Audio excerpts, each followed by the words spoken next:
Welcome to the Killer Boobies podcast, unraveling breast implant illness, sharing stories of women who went from victim to victor, interviewing doctors with their insight, and sharing hope and tools to reclaim health. Here's your hosts, Wendy Bunnell, Leslie Smoot, and Brandy Vega. And as always, we want to make sure you know that this podcast is not intended for the purpose of providing medical advice. All information, content, and material of this podcast is for informational purposes only. Welcome to the Killer Boobies podcast. I get to be your host today, Wendy Bunnell, and in my studio is Shawn Carter. And you heard that right. We have a man in the studio. Here we are. You're probably going, what the hey, Wendy? Like, did he get breast implants, or like, why is a man on the show? And I'm going to tell you why. I'm going to tell you exactly why.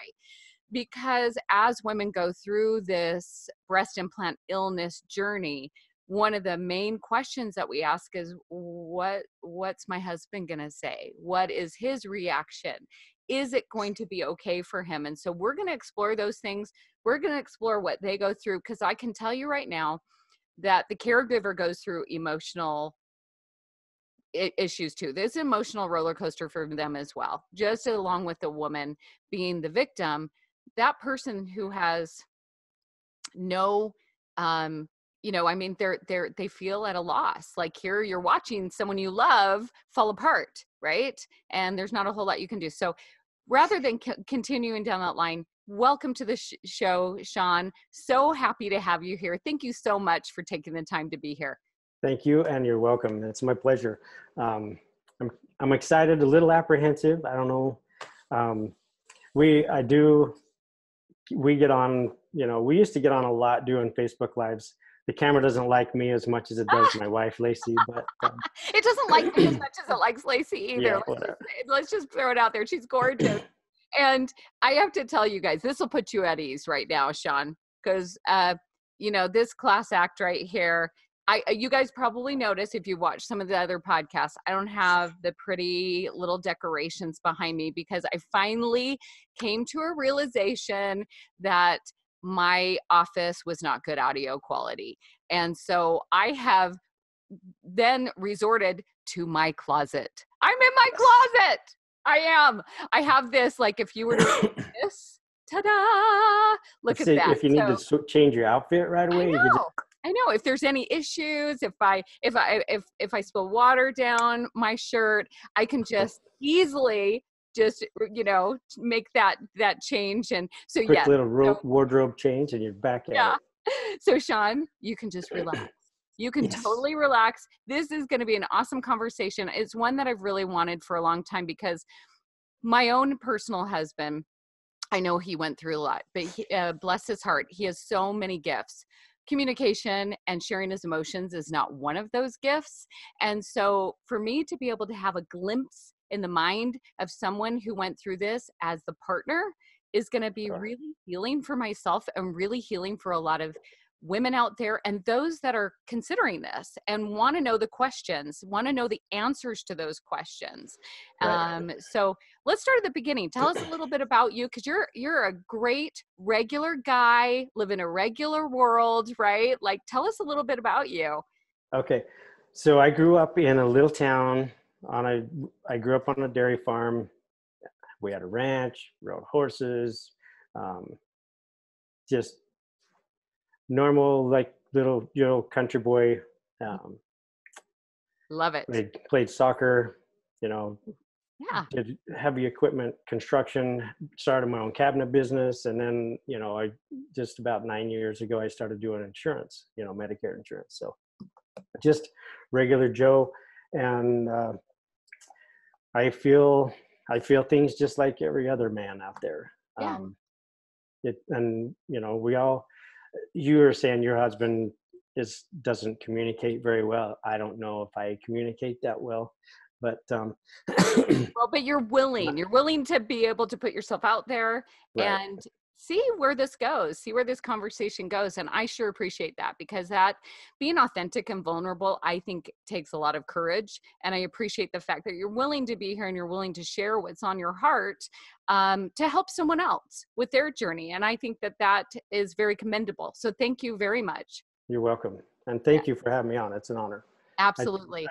I love to share, because we're here for, we're here to gain experience and share and help with what we learn. And I mean, End of story, right? yep, Amen. we have two reasons why we're here. We learn and we share. Yeah. Yep, exactly. So take me at the beginning. I mean, you and Lacey have not been married for a really long time. In fact, let's go back. Let's just make sure. Lacey was on our podcast number 4. So if you haven't seen Lacey's story, go ahead and watch or listen to that or watch that after we're finished here. But you'll kind of be able to see both halves of the story, which is fantastic. But tell me how you met Lacey. Tell me a little bit about how long you've been together. Oh, perfect. We met just a little over 4 years ago. We were at a mutual friend's house. I was there with some of my family on a little business thing, on a little meeting there, and she comes bouncing in the back door like she lived there, like she owned the place. Bouncing, I can see it right now. Just like flew through the back door open and comes running in. And they're like, "Oh, Lacey!" And I saw her, and instantly there was a connection, and I felt it. I knew, that love at first sight thing. Mm-hmm. She's gorgeous, she's a beautiful woman, but there was something else. It's something much, much deeper. And at the time, we were both going through our first divorce, and it's like I told you before, Wendy. It had to be her idea, because she was afraid of me for a while. She's like, no, there was something. It's like scary. I have these feelings. She tells the story way better than I do. But we met then, and we became friends, and we just, we talked back and forth for quite a while, and then we both had a couple, other adventures, and then we ended up getting back together about 2.5 years ago, and we decided, you know what, we're going to try this out. Okay. We're not just going to jump into another marriage and then say, oh, well, it's not working. Right. Yeah. So we said, what's the best way that you can find out? I have 2 ways to find out if you're compatible with somebody. You take them camping, right? In a tent. You just go He'll up and go camping with right. you, right? Like that would be Right. the first question you asked me, Wendy, will you go camping? Right. Like, yeah, if you bring a 5th wheel and Yeah, and a generator and not, yeah. yeah.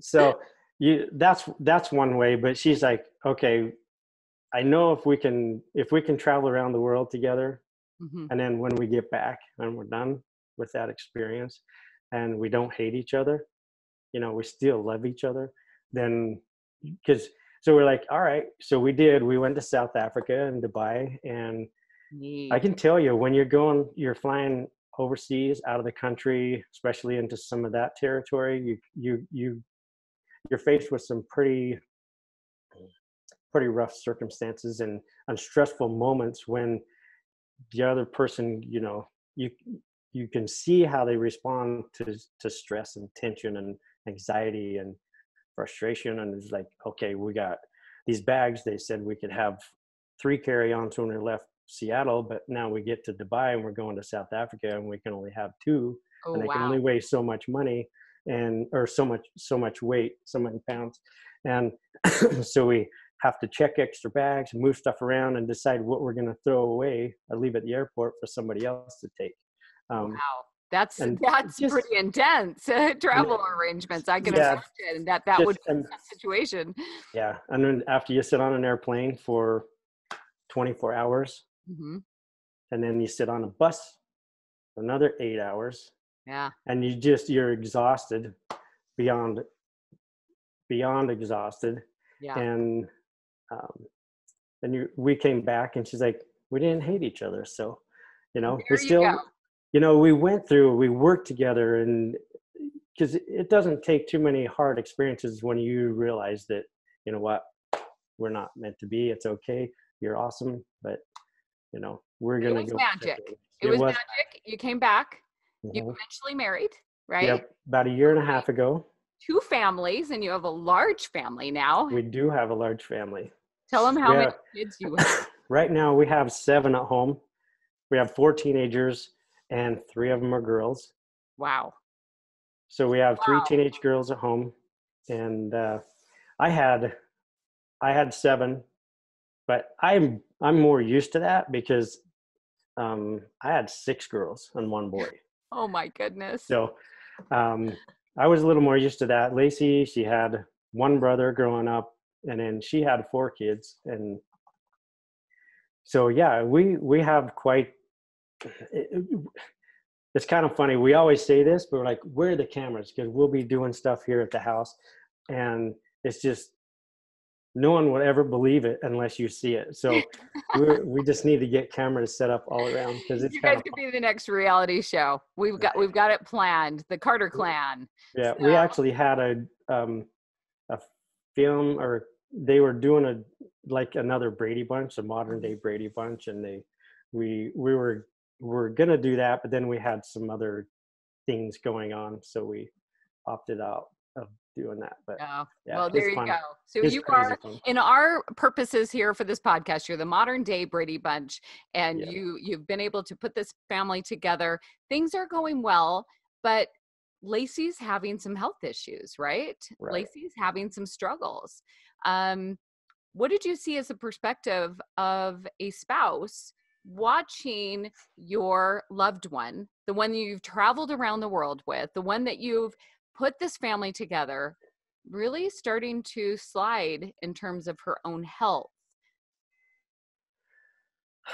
It was difficult. I mean, it's a it's a hard thing to go through. It's just, with this or with cancer, any other major illness, it can get draining for me as well. Watching her go through that, but knowing that there isn't anything I can physically do to make that go away. And Right. there were times going through, some of her pain um, episodes, and when she was really struggling, she's like, just get a knife and just cut it out, just take them out.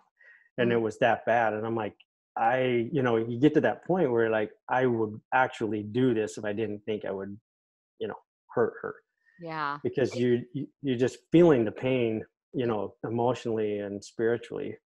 You've got to feel so helpless. I mean, because your loved one is suffering. Your loved one, now, did she know that she had breast implant illness all along?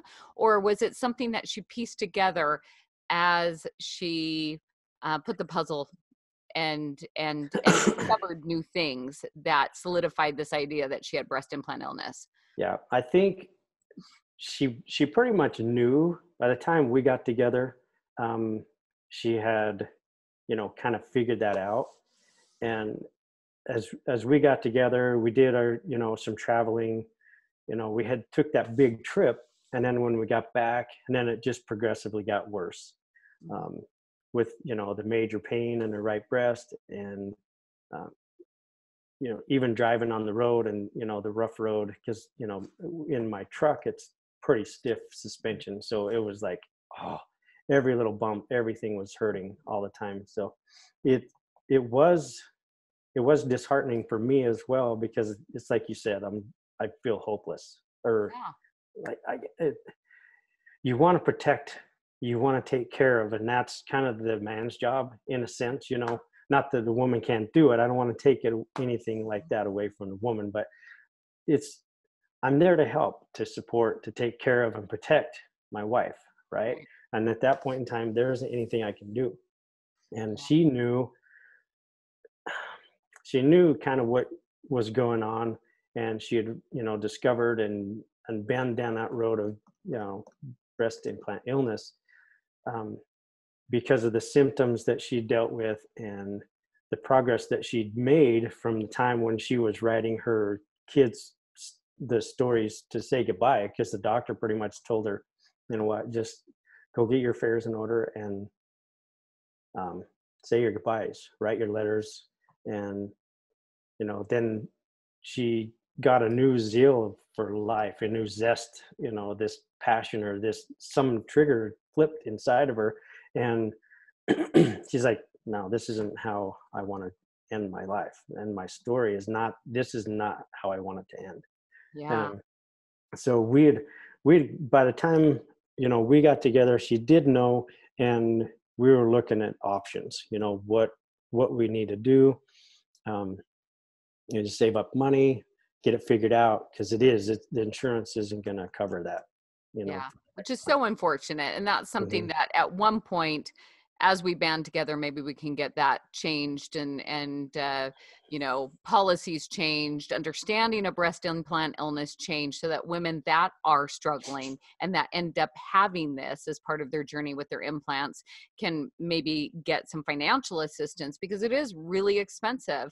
But Lacey made a choice that most other women have not had to make, right? So she Right. also had a diagnosis from her doctors that there's a potential that she could have cancer as well. Is that Correct. correct? Yep.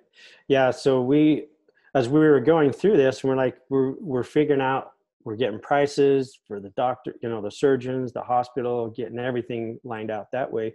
And her her mom had breast cancer and had mastectomy.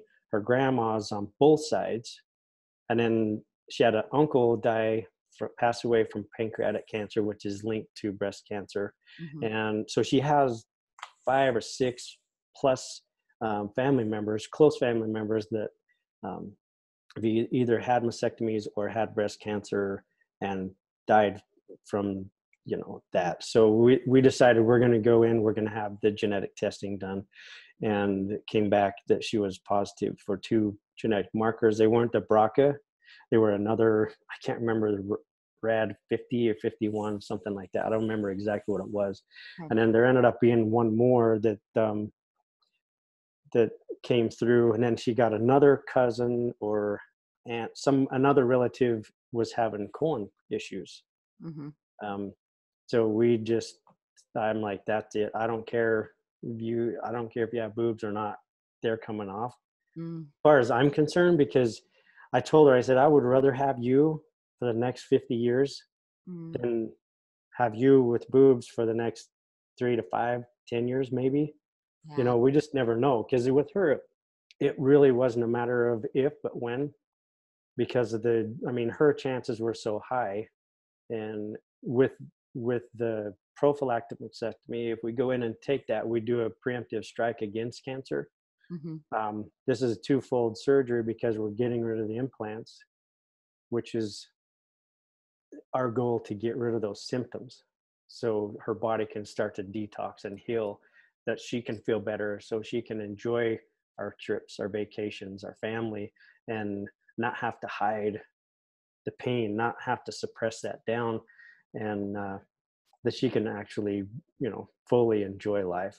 And, I, being the husband, reassured her multiple times that I don't really care if you do or do not have breasts. It doesn't matter to me. Yeah. That's just like extra. Like, whoa, don't you like boobs? Sure, I like boobs.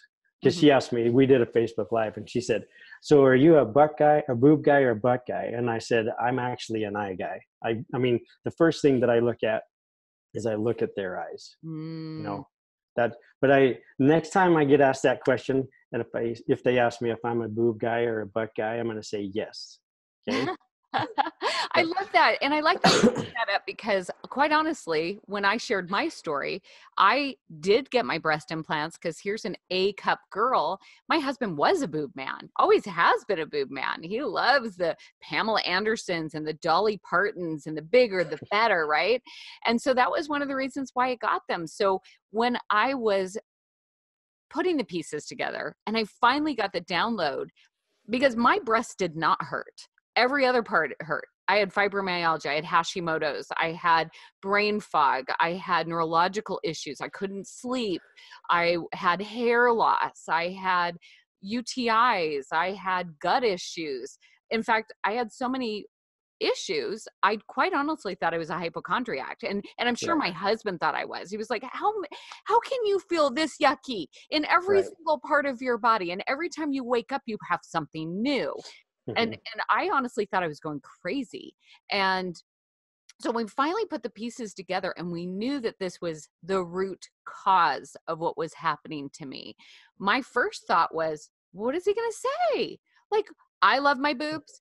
He loves my boobs. Like, Yeah. they have been something that we both embraced. I didn't think it was a bad decision. Never thought it was a bad decision until I found out it was a bad decision Right. for me, not for Hmm. others. I don't want to put any shame on another woman who is considering breast implants. That's their business. Right. Now, if they hear this and think, you know what, is it worth the risk? I don't know. Is it worth the risk? If I would have known what I would have gone through, heck to the no, I wouldn't have done it. But the biggest question for me, I remember vividly hiking one day. I had enough strength that day. I had just gotten the download that this was most likely the issue. And I was like, how am I going to talk to my husband about this? Because one of the things we did as a couple, that it was the only time I felt sane, was when he would go take me on hikes. I don't know what it was about being in nature, what it was about being grounded, but there was something about that that was very healing for me. And he was so beautiful. Once a week, he would be like, where are we going on our adventure today? What are we doing today, honey? And he knew that was where I felt safest. So Right. we're out on our hike and I'm hiking behind him and I've got my headset on. I'm like, how am I going to ask him this? How am I going to tell him this? And my thought was, trust him. Just trust him. He's a good man. Your boobs are secondary, you know? Right. And that's when I approached him. Hey, honey, I think this might be the problem. What are your thoughts? And his first thing was, well, what will they look like? You know? Right. And so we looked at before and afters. We looked at the research. And at the end of the day, I said, what's more important, me coming back as a full functioning mother at my highest and best? Or is it having beautiful breasts? Which one? And maybe they'll be beautiful after. We don't know, That's you right. know? I didn't have a full mastectomy. I went down to, let's just be honest, I'm kind of a double A. I'm not even an A because I lost a lot of weight when I went through this whole thing. And so I went and got a bra at Costco shortly after, so I didn't try it on or anything. And I looked at the sizes and went, oh, I can get this size. And I got home and we were laughing because it was so big. I could have put like toilet paper in it. In fact, he was shoving toilet paper into it. We were just dying laughing because we were like, oh my gosh, I feel like a fourth grade girl. Nothing a little Charmin can't fix, I right? know, right? So anyways, but I mean, those women out there, okay? Those women out there, they're saying, I don't even know how to approach my spouse or my boyfriend or my loved one, my significant other. How do I even bring this up? What would be your advice to them? My advice would be, you if you're with somebody and you're in a relationship and it's true, it's solid.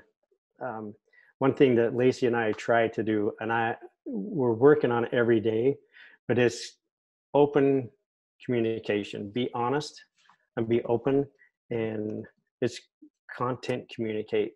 Like the and I Lacey is amazing at this because she doesn't make me have to guess Mm, about what she wants. And I think that's what a lot of guys struggle with in relationships is the wife or the partner is frustrated or mad and they're like, I don't know what's going on. They've been dropping hints. yeah, If you want a back rub, say, honey, could you give me a back rub? yeah.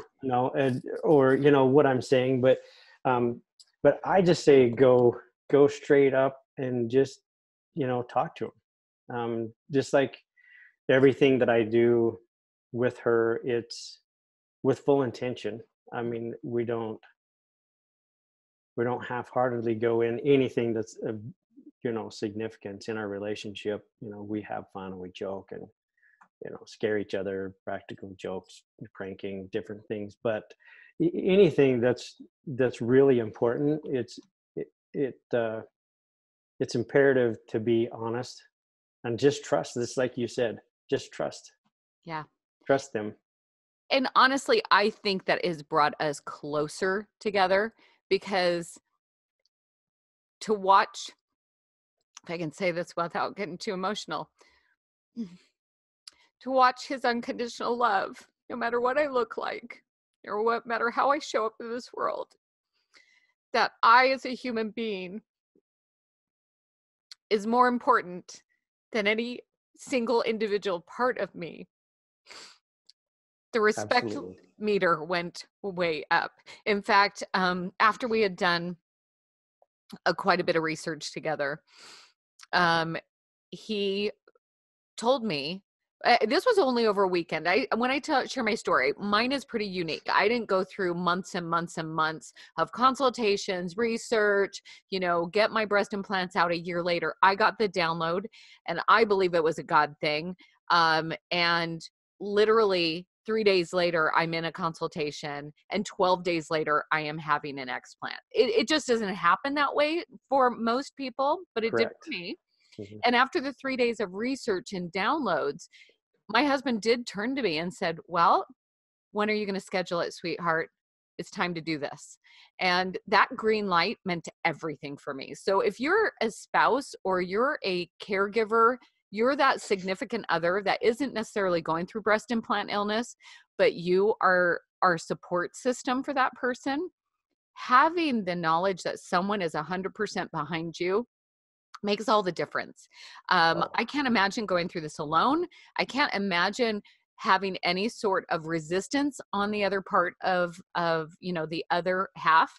That would have been pretty devastating, I think, for dude, me. yeah, I can't even imagine, how that would be to not have the support, to not have, to be alone, like you said, in making that decision, um, to not have, or not know where your relationship is going to go afterwards. Um, and then, but I would say, regardless, if your relationship isn't that solid and that strong, and I've been through 2 divorces, so we're both on our third marriage, and it's hard. It is tough. It's hard to put in so much into a relationship and then have the potential of it falling apart, or just imploding Yeah. because of that one decision. But I'm just here to say, if it's not, from my own opinion, if it's not solid enough to make it through that, through whether you do or don't have like the perfect boobs, I think go like this, if you don't, that's the determining factor, then you shouldn't probably be in that relationship anyway. Yeah. I mean, it's something to consider for sure, something to think Right. about, something to wonder if potentially this person can't support and love you without breasts, without those.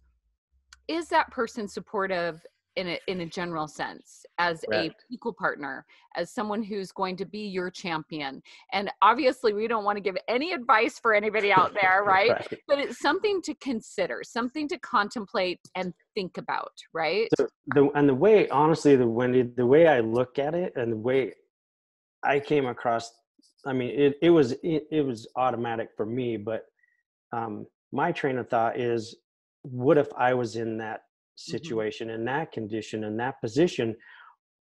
Would I want there to be question from the other side? Hmm. Because you want that unconditional love. You want to know and understand. It's like you were saying, what is it going to look like? When I can close my eyes and I can see what Lacey looks like, because I know her soul. Hmm. I know who she is, regardless of what she looks like on the outside. Um, and I feel extremely blessed because we have that connection. And Yeah. I think more people do than really realize. But if you sit back and look at the big picture, step out of the chaos of life, step back up so you can look down on your life with you and your spouse, or your significant other, or whoever it may be, and realize how blessed you are to have what you have, regardless if it has, um, you know, an arm gone, boobs gone, a leg gone, whatever the case may be. What happens if I get in an accident, I'm in a fire, and I'm, burned. I've, horrible burns and scars all over me. Is that going to be something that's going to make Lacey not love me? No. Mm-hmm. And I know and trust that. So that's the kind of, the thought process that I have behind it is like, don't let the physical things take away from, the deep rooted emotional and spiritual or energetic connections that you should have. Mm. And what a beautiful opportunity to get to those even more on a more solid basis. I don't know of any other journey, I should say any physical journey, where you are coming together and having to go through such adversity and challenges. Those types of things connect us closer than anything else. If you can get through it, if you can get through to the other side, something magical Absolutely. and special happens. So Absolutely. I'm just wondering, Lacey decides she's going to go completely flat. She's decided not only is she going to take her breast implants out, but she is literally going to have no nipples, no breast tissue. And was that ever a concern for you, or were you just I simply like, suggested it. I'm oh, like, when as soon as we found out that she had the cancer markers, I'm like, they just need to go. And mm, that's what I told her. I said, they need to go, because I don't want to be waking up every day next week, next month. Do you have cancer?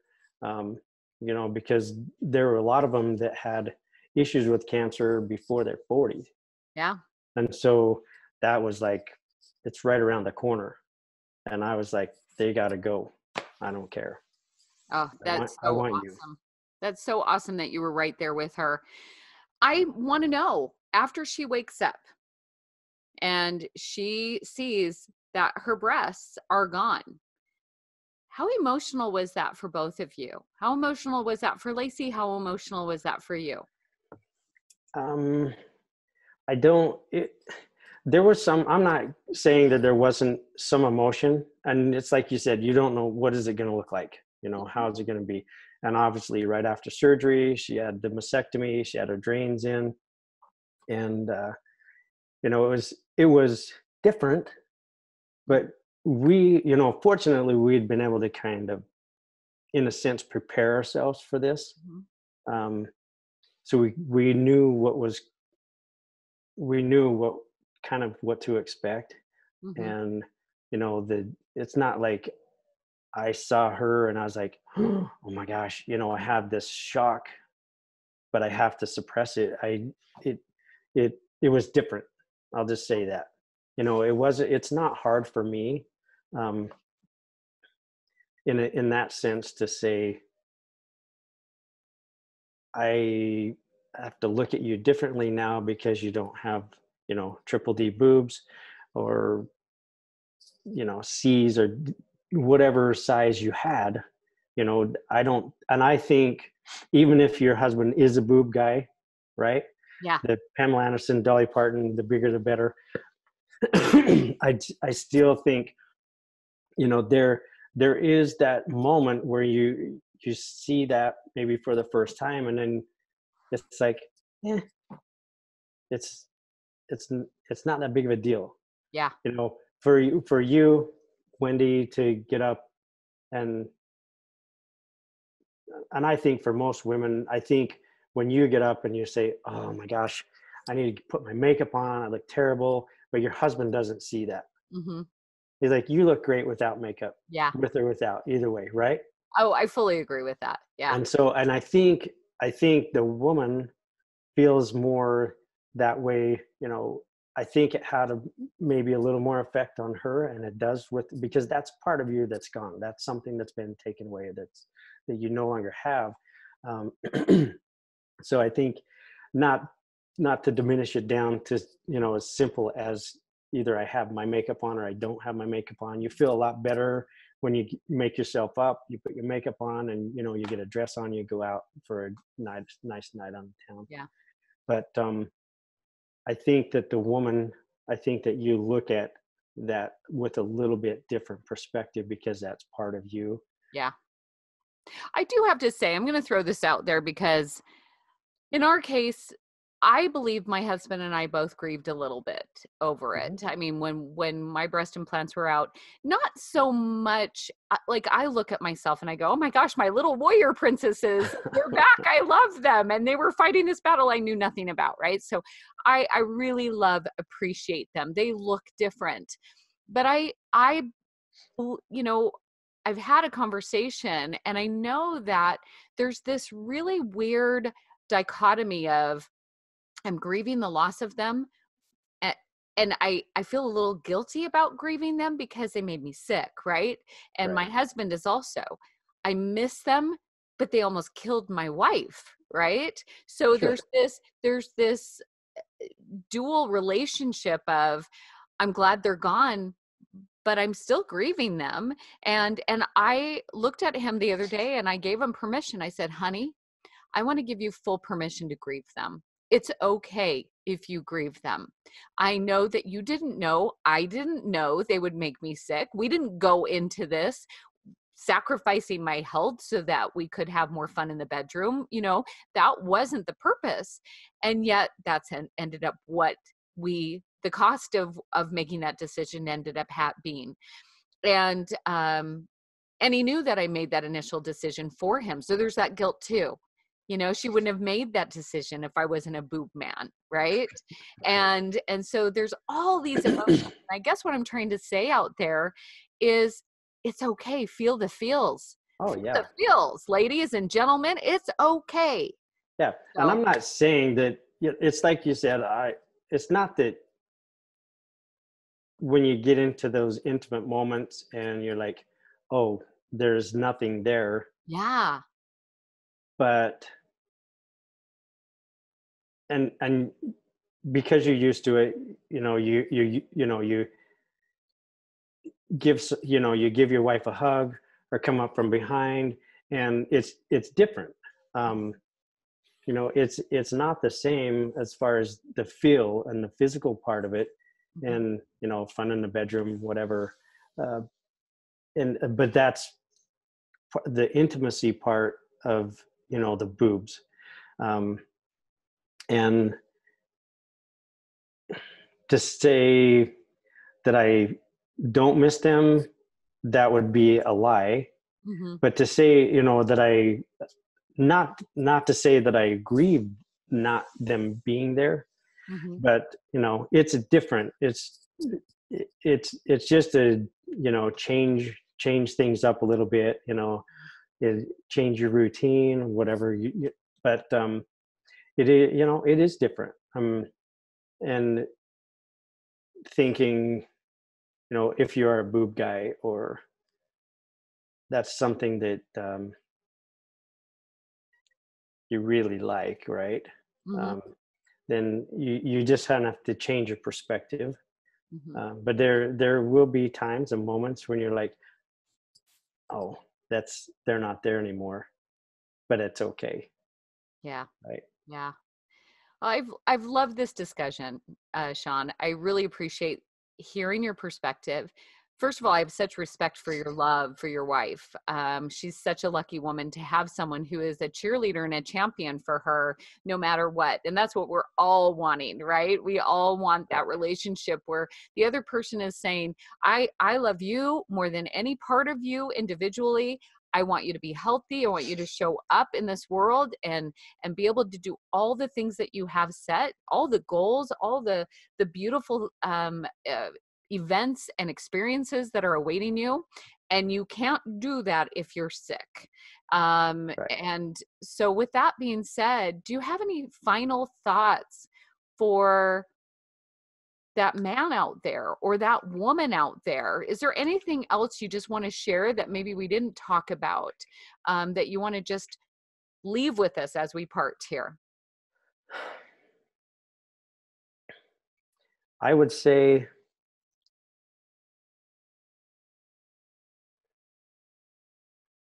look look within yourselves Mhm. and get and that's something that I'm working on every day. I'm not perfect at it, but I say, look within yourself, get yourself grounded, get yourself in a good place. And we all have good days and bad days, right? Mm-hmm. But the most important thing is there is tomorrow. Yeah. Okay. We can't keep looking towards tomorrow because today is where we're living. So we have to live in the moment. Yeah. You have to live right now and love who you are, love who you're with. And appreciate the little things, because we never know if we're going to be gone today or tomorrow and next week, next month. So I would say, cherish those look at every moment that you're with your spouse, your wife, or your husband, and don't take them for granted. Because I got my little brother. We were like really close, like best friends. We helped each other with a lot of projects around our houses, and he left he was going on a humanitarian mission, or a little humanitarian project for this company, to Guatemala. And he left Saturday. He never came back. He died in a plane crash in Guatemala. So it's just, and he wasn't sick. He was, we never know if you're going to go out and you're going to be pulling through an intersection, somebody's going to T-bone your car and you're gone. Yeah. So I just say, cherish every moment that you have with your loved one. Yeah. And step back outside of the chaos and commotion and frustration and stress of life. Just give yourself a minute to just step back and realize and understand how amazing your life is. Great words of wisdom. Absolutely. Every day is precious. Every moment is precious. Don't miss out on a single moment with your loved ones, and certainly not over a decision to change, this part of your body. Exactly. It's such a gift that they can reclaim their health. So with that being said, thank you so much, Shawn, for being here today, for shedding light on what it's like to be in the other shoes. And I hope that this discussion is very healing and very empowering for women who are considering explanting and what that might look like for their relationship. If they wanted to reach out to you and just ask you a question, is it possible Absolutely. for them to get in touch with you? Is there an email address or somewhere they can find you? Yeah. You can, send me a message on Facebook, Shawn Carter. My email address is cartersww@gmail.com. Perfect. And welcome to send an email there, or send messages on, Facebook. Okay, fantastic. Thanks again, and have a wonderful day, Shawn. You're welcome. Thank you. Thank you for listening. Spread the word by subscribing, liking, and sharing the Killer Boobies podcast today. You could be the person who helps someone reverse their pain and suffering and reclaim their health today.